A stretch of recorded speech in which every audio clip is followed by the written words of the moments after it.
Hello students, आज मेरा जो टॉपिक है वो क्लास 12th में हमें एटम्स एंड न्यूक्लाई के एक चैप्टर में पढ़ना है and this is mass defect and binding energy. बहुत ही इंपॉर्टेंट टॉपिक है और मास डिफेक्ट और बाइंडिंग एनर्जी में आपको सिर्फ न्यूमेरिकल प्रैक्टिस करने हैं। इसलिए आज के वीडियो में मैं आपको बेसिक आइडिया दूंगी कि मास डिफेक्ट क्या है, बाइंडिंग एनर्जी क्या है, और हम सीधे इसमें कुछ न्यूमेरिकल प्रैक्टिस करेंगे, बेसिक न्यूमेरिकल जो बोर्ड पैटर्न में आते हैं। ठीक है, अब ये केमिस्ट्री से रिलेटेड टॉपिक है, इसलिए आपको थोड़ा सा मैं एक आइडिया दे रही हूँ कि हम क्या करते थे केमिस्ट्री में। जो पीरियोडिक टेबल है उसमें एलिमेंट्स अरेंज हैं and how the elements are arrange according to their atomic number. ये बात हम जानते हैं कि एटॉमिक नंबर के हिसाब से आपके पीरियोडिक टेबल में एलिमेंट्स अरेंज रहते हैं। अगर मैं कहूं कि Z is the element in the periodic table, अगर कोई एलिमेंट है वो जो Z है, मैं किसी का स्पेसिफिकेशन नहीं दे रही हूँ कि क्या है आपका, कैल्शियम है, आयरन है, निकल है, but I am saying Z is the number in a periodic table, one element is there. तो इसमें क्या क्या होगा, इसमें Z नंबर ऑफ प्रोटॉन्स होंगे, ठीक है, उनके न्यूक्लियस में, and this Z is known as its atomic number. मैं बहुत बेसिक चीजें इसलिए बता दे रही हूं, कई बार बच्चे से भूल जाते हैं। तो अगर Z एलिमेंट है आपका कोई भी, तो इस एलिमेंट में जो Z प्रोटॉन्स हैं वो इक्वल टू Z ही रहेंगे, तो वो उसका एटॉमिक नंबर होता है। करेक्ट। अब हमने कहा कि n नंबर ऑफ न्यूट्रॉन्स हैं, अगर n नंबर ऑफ न्यूट्रॉन्स हैं अगर उस न्यूक्लियस में, तो number of protons plus number of neutrons will give you mass number. तो मास नंबर जो डिनोट होता है वो हम किससे करते हैं, A से करते हैं, and that is nothing but number of protons plus number of neutrons. इन दोनों का टोटल नंबर आपका मास नंबर होता है, and mass number is the integer which is very closest to the nuclear mass. ठीक है। अब न्यूक्लियर फिजिक्स जो होती है ना, अब फिजिक्स के अलग अलग ब्रांचेस हैं, उसी में जो न्यूक्लियर फिजिक्स है वहां हम किसी भी एलिमेंट के न्यूक्लियस को रिप्रेजेंट करते हैं। किसी भी कोई एक एलिमेंट है, उस एलिमेंट के न्यूक्लियस को जो हम रिप्रेजेंट करते हैं, उस रिप्रेजेंटेशन में हम लिखते हैं ZXA। इस बात को आप अच्छे से मैंने कहा ना मैं बेसिक चीजें बता रही हूँ, इसके बाद हम डायरेक्ट फिजिक्स में न्यूमेरिकल करेंगे। तो ये चीजें आपको पता होना चाहिए कि अगर कोई एलिमेंट लिखा है in the form of ZXA, for example मैं आपको ले कहूं ना कि सोडियम 1123, तो कंपैरिजन करना सीखिए आप कि Z क्या था, एटॉमिक नंबर था। तो एटॉमिक नंबर सोडियम में कितना है, 11 है, और A क्या है, मास नंबर है, और मास नंबर कितना होता है, 11 plus, because it is given 23 ना, ये 23 है, तो 23 कितना होता है, 11 प्लस n, क्योंकि Z 11 है ना। तो हम इस केस में नंबर ऑफ न्यूट्रॉन्स निकाल सकते हैं, क्योंकि नंबर ऑफ न्यूट्रॉन्स हो जाएगा 23 माइनस 11, यानी हम न्यूक्लियस में नंबर ऑफ प्रोटॉन्स और नंबर ऑफ न्यूट्रॉन्स दोनों को फाइंड आउट कर सकते हैं। तो आई होप ये थोड़ा सा आपको क्लियर हुआ होगा। तो केमिकल जो फॉर्मूला है वो अब हम किससे डिनोट करेंगे, X से, और A और Z जो है उसके, Z एटॉमिक नंबर है और A मास नंबर है। करेक्ट। अब आपको जो मैं टर्म बताने वाली थी वो है मास डिफेक्ट। मास डिफेक्ट, अगर मास में डिफेक्ट आया है, एकदम सिंपल वर्ड में मैं बोलूं तो मास में डिफेक्ट आया है, इसका मतलब अगर हमारे पास पैरेंट एलिमेंट है, यानी हम किसी एलिमेंट में स्टार्टिंग कर रहे हैं और वो केमिकल रिएक्शन के बाद आपके दो डॉटर एलिमेंट दे रहा है, और सपोज आपने जो मास से स्टार्टिंग करी वो after reaction it is decreased, so what you will say कि there is a less mass we got after the reaction, मतलब प्रोडक्ट में जो है वो मास कम हो गया, रिएक्टेंट में ज्यादा था। So that is what called in general mass defect. अब मैं तुमको लैंग्वेज में बताऊं तो क्या होगा, difference between the sum of masses of nucleons. देखिए फिर एक नया टर्म आया, क्या आया नया term, that is called nucleons, है ना। अब आपने कहा difference between the sum of masses of nucleon which is constituting a nucleus. Nucleons जो होता है वो एक न्यूक्लियस बनाता है, मतलब न्यूक्लियस के अंदर जो प्रेजेंट होते हैं उनको हम न्यूक्लियॉन्स कहते हैं। और न्यूक्लियॉन्स किसका बनेगा, प्रोटॉन प्लस न्यूट्रॉन का। याद रखना है आपको ये बात, प्रोटॉन और न्यूट्रॉन, यानी जितने नंबर ऑफ प्रोटॉन्स हैं जितने नंबर ऑफ न्यूट्रॉन्स हैं वो करते हैं न्यूक्लियस, न्यूक्लियॉन्स को। ठीक है, वो न्यूक्लॉन्स हम कहते हैं, वो न्यूक्लियस के अंदर प्रेजेंट है. So difference between the sum of masses of nucleons constituting a nucleus and the rest mass of the nucleus. Rest mass of the nucleus मतलब जो न्यूक्लियस पहले था वो पहले वाला, उसको जब हम इसके साथ डिफरेंस फाइंड आउट करेंगे तो आपको मिल जाएगा क्या कि what was the mass defect. Simple है ना. अब मैं आपको बिल्कुल सिंपल फॉर्मूला बता देती हूं. तो मान लीजिए आपके पास ZXA, ये सबसे पहली बात न्यूक्लियस है जिसका आप एलिमेंट को रिप्रेजेंट करते हैं. तो ये आपका जो एलिमेंट है उसका न्यूक्लियस ऑफ एटम का अगर मास मुझे निकालना है तो मुझे इसे m से मल्टीप्लाई करना पड़ेगा. इसे याद रखिएगा. मास का मतलब ये हुआ ये mn है. मास अगर आपने इस नंबर से मल्टीप्लाई कर दिया तो आपने कह दिया कि this is the mass of your nucleus जो फाइनली आपके पास रहता है. और इसमें जो होते हैं वो z नंबर ऑफ प्रोटॉन्स होते हैं, correct, and a minus z neutrons होते हैं, जो मैंने अभी तुमको थोड़ी देर पहले निकालना बताया. n निकाला था ना हमने 23 माइनस 11. तो आपको प्रोटॉन और न्यूट्रॉन जब दोनों मिल जाते हैं तो प्रोटॉन और न्यूट्रॉन टोटली बनाते हैं न्यूक्लॉन्स. ठीक है. अब न्यूक्लॉन्स बनाते हैं तो पहले मैं इनका न्यूक्लॉन्स बताऊंगी कि z नंबर ऑफ क्या है मेरे पास, प्रोटॉन. तो नंबर को मैं मल्टीप्लाई करूंगी मास ऑफ प्रोटॉन से, क्योंकि एक मास ऑफ प्रोटॉन मुझे पता है एक का, तो z नंबर ऑफ प्रोटॉन्स है तो z से मल्टीप्लाई करना पड़ेगा. प्लस वैसे ही मुझे मल्टीप्लाई करना पड़ेगा न्यूट्रॉन के मास से न्यूट्रॉन के नंबर को, क्योंकि एक न्यूट्रॉन का मास मुझे पता है तो मैं a माइनस जेड कर दूंगी तो वो क्या हो जाएगा, इतने नंबर ऑफ न्यूट्रॉन्स का मास मिल जाएगा. इन दोनों को जब हम ऐड करेंगे तो ये हमें टोटल देगा न्यूक्लॉन्स का मास. ठीक है. तो ये मुझे मिला जो मेरा टोटल न्यूक्लियस था स्टार्टिंग वाला. ये मुझे मिला nucleons after the reaction we can say.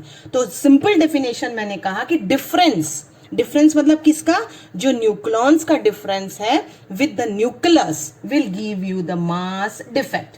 तो जो न्यूक्लॉन बन रहा है, यानी आप एक लाइन सिंपल लिख सकते हैं, मास ऑफ कॉन्स्टिट्यूटिंग न्यूक्लियस या मास ऑफ कॉन्स्टिट्यूटिंग न्यूक्लॉन्स बोल दीजिए आप. न्यूक्लॉन्स इज ओके. ये इसका मास कितना कहलाएगा, इसका मास कहलाएगा z ऑफ mp यानी proton plus a minus z of mn. ये कहलाया आपका मास ऑफ न्यूक्लॉन्स. आपका मास ऑफ न्यूक्लियस कितना था, मास ऑफ न्यूक्लियस था जो मैंने mn न्यूक्लियस के मास को, ये गिवन रहेगा आपके पास क्वेश्चन में, आपको अपने एलिमेंट का पता रहता है. ये हो गया. तो मास डिफेक्ट क्या कहलाएगा, मास डिफेक्ट को हम डिनोट करेंगे डेल m से, that is equal to z of mp plus a minus z of mn. इसका डिफरेंस किसके साथ, मास ऑफ योर न्यूक्लियस के साथ. ठीक है, ये n है nucleus, mass of the nucleus. तो I think the formula is clear to you. कैसे आया ये इसलिए क्लियर होना चाहिए क्योंकि जब हम न्यूमेरिकल में चीजें देखेंगे तो आपको पता होना चाहिए कि क्या चीजें क्या बता रही हैं. तो अब आप बताते हैं कि मास डिफेक्ट क्या होता है. सिंपल टर्म में the mass defect is the difference of the neutrons and the nucleus that will give you the mass defect. ठीक है, यानी आपका जब नया न्यूक्लॉन क्रिएट होता है या नया कोई एलिमेंट बनता है तो कुछ मास में रिडक्शन होता है जिसे हम मास डिफेक्ट कहते हैं. अब आइंस्टीन के हिसाब से क्या होता है कि जब न्यूक्लियस बनता है, when the nucleus is formed from the free न्यूक्लॉन्स, न्यूक्लॉन से जब न्यूक्लियस बनता है तो there is a decrease in mass. ठीक है, तो कुछ एनर्जी रिलीज्ड होगी, डेफिनेटली एनर्जी रिलीज्ड होगी. तो आप उसे आइंस्टीन्स मास एनर्जी इक्विवेलेंस से जो फाइंड आउट करते हैं उसे हम कहते हैं बाइंडिंग एनर्जी. तो बाइंडिंग एनर्जी क्या है, energy equivalent to mass defect. Okay, and which is used in binding the nucleons. Binding मतलब बांध के रखना, that is called binding energy. और सिंपल टर्म में आप कैसे निकाल सकते हैं बाइंडिंग एनर्जी, आप बोलेंगे binding energy BE is nothing पर डेल m इंटू 931.5 MeV. ये यूनिट है, इसके बारे में मैं ऑलरेडी डिस्कस कर चुकी हूं कि 1 AMU यानी 1 atomic mass unit is 931.5 mega electron volt MEV. जिन्हें नहीं पता है ये उनके लिए है. करेक्ट. तो बाइंडिंग एनर्जी अगर आपको निकालना है तो सबसे पहले आप मास डिफेक्ट निकालना पड़ेगा और मास डिफेक्ट को मल्टीप्लाई कर देना है, क्योंकि बाइंडिंग एनर्जी का सिंपल डेफिनेशन क्या है, energy equivalent to the mass defect of the nucleus. Please note it down, एक सिंगल वर्ड आपको पता होना चाहिए। तो बाइंडिंग एनर्जी जब हम निकालेंगे तभी हम 931 से मल्टीप्लाई करके मास डिफेक्ट जब हम निकालते हैं तो 931 से मल्टीप्लाई करके बाइंडिंग एनर्जी निकाल सकते हैं। ठीक है, फिर आपको नेक्स्ट कभी पूछ सकता है कि what is the binding energy for पर न्यूक्लियॉन्स। ओके, पर न्यूक्लियॉन, तो पर न्यूक्लियॉन का मतलब होता है कि बाइंडिंग एनर्जी जो आपने निकाली उसे ए से डिवाइड कर दीजिए। ए क्या था, मास नंबर था, और ए को हम बोलते हैं Z प्लस एन। पहले तो आपको पता होना चाहिए नोटेशन क्या क्या है। तो पहले आपने डेलम निकाल लेंगे हम, डेलम को जब 931 से मल्टीप्लाई करेंगे तो हमें बाइंडिंग एनर्जी मिलेगी, और बाइंडिंग एनर्जी को हम ए से डिवाइड कर देंगे तो we will get the binding energy per nucleon. ठीक, फिर हो सकता है पूछे कि व्हाट इज पैकिंग फ्रैक्शन। तो पैकिंग फ्रैक्शन होता है कि in a nucleus the mass defect per nucleon is packing fraction. क्या कहा मैंने, पैकिंग फ्रैक्शन को आप पीएफ से भी डिनोट कर सकते हैं, मास डिफेक्ट यानी डेलम पर न्यूक्लियॉन, न्यूक्लियॉन का मतलब ए। तो जब हम डेलम को ए से डिवाइड करेंगे तो हमें पैकिंग फ्रैक्शन मिलेगा, बाइंडिंग एनर्जी को ए से डिवाइड करेंगे तो बाइंडिंग एनर्जी पर न्यूक्लियॉन मिलेगा, और अदरवाइज बाइंडिंग एनर्जी के लिए हमको डेलम इंटू 9। इसका मतलब डेलम निकालना तो आना ही है, चाहे कुछ भी पूछे, सबसे पहले वी हैव टू फाइंड डेलम। ठीक है, अब मैं कुछ चीजें आपको नोट करके दे देती हूँ, that is for ever you have to by heart, और some time in question paper it was given. जैसे मास ऑफ प्रोटॉन, तो इट इज 1.00728 AMU होता है। मास ऑफ न्यूट्रॉन, न्यूट्रॉन जो होता है 1.00867 AMU होता है। कभी कभी एक आध डिजिट्स का आगे पीछे होता है। ठीक है, देन मास ऑफ हीलियम, ये क्वेश्चन में भी दिया रह सकता है, गिवन भी होता है, some time you have to remember also, क्योंकि it can help you in your competitive exams. Correct, तो ये सिंपल आपको नोन चीजें होनी चाहिए। अब आपको मैं एक एग्जाम्पल बताती हूँ कि अल्फा पार्टिकल है। अल्फा पार्टिकल मीन्स व्हाट, ये ध्यान रखना है, alpha particle is nothing but 2He4। ठीक है, ये अल्फा पार्टिकल होता है। तो एक अल्फा पार्टिकल है मान लीजिए, और आपको binding energy of alpha particle निकालनी है। ठीक, तो अब क्वेश्चन में कुछ भी नहीं दिया होगा, then also you have to find out, कि find out binding energy per nucleon दे दिया सपोज, या binding energy for alpha particle simply if I will ask. तो सबसे पहले तो मुझे बाइंडिंग एनर्जी का फॉर्मूला पता होना चाहिए, and binding energy is nothing but del m into 931.5, ये हम जानते हैं। और डेलम का फॉर्मूला भी मैंने अभी आपको बताया है कि आपको मास जो है प्रोटॉन का वो नंबर ऑफ प्रोटॉन से मल्टीप्लाई करना है, प्लस मास ऑफ न्यूट्रॉन का जो है मास ऑफ न्यूट्रॉन का जो है वो नंबर ऑफ न्यूट्रॉन से मल्टीप्लाई करना है, और जब ऐड कर देंगे तो हमें मास ऑफ न्यूक्लियस से क्या करना है, माइनस करना है। This is our del m. अब हमारा मास ऑफ न्यूक्लियस क्वेश्चन में क्या है, अल्फा पार्टिकल है। अल्फा पार्टिकल मतलब मुझे ZX से क्या दिया हुआ है, 2He4 दिया हुआ है। सो सबसे पहले हमें पता होना चाहिए कि प्रोटॉन और इलेक्ट्रॉन क्या क्या है। तो प्रोटॉन कितने हो गए, नंबर ऑफ प्रोटॉन्स बताइए। अब आप number of protons, number of proton कैसे निकाल रहे थे हम, N जो था वो नंबर ऑफ न्यूट्रॉन्स था। ठीक है, तो नंबर ऑफ प्रोटॉन, Z जो होता है वो प्रोटॉन होता है डायरेक्टली, Z जो होता है वो प्रोटॉन होता है, और A माइनस Z जो होता है वो क्या होता है, न्यूट्रॉन्स होता है। इन्हें बार बार आप लिखिए, कंफ्यूजन नहीं करना। तो Z किसके बराबर है, 2, तो 2 हमारा क्या है, प्रोटॉन है, और A माइनस Z A4 है, 4 माइनस 2 मतलब 2 ही हमारा क्या है, न्यूट्रॉन्स, यानी प्रोटॉन न्यूट्रॉन दो दो होते हैं हीलियम अल्फा पार्टिकल में।